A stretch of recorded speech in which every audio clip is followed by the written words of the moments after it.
Otosclerosis is an acquired cause of hearing loss, typically presenting in patients in their 20s onwards. It's very rare for it to present as a child. Approximately 50% of patients who have it will have some degree of family history. So if you go back, what was happening with Uncle Ernie and Auntie Elsie, etc., they will have also had some hearing problems. But there are 50% who are just spontaneous mutations, so they won't have that. So the age, we say, it'll start much earlier than you'd expect with the normal hearing problems. And when you examine the ear, when you have a look in, you will typically see a completely normal eardrum. And if you ask them questions, have you had infections, trauma, problems in the past, almost always the answer is no. So it's a gradually progressive loss.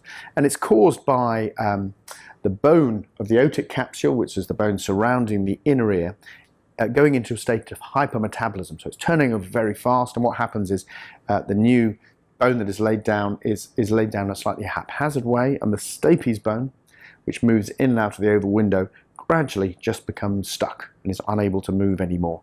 And the patients have a progressive hearing loss.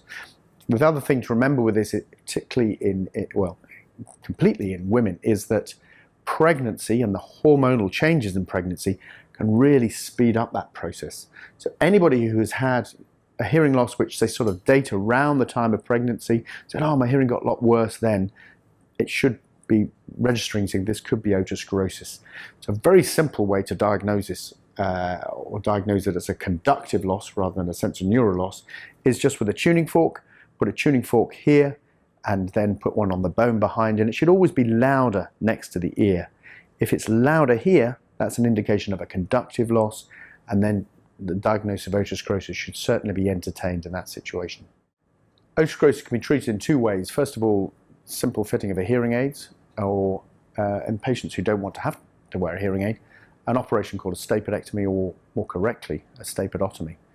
This is an operation that can be done under local anaesthetic, and in most cases it can be done as a day case, so the patient can come in, go home the same day. It takes around 45 minutes.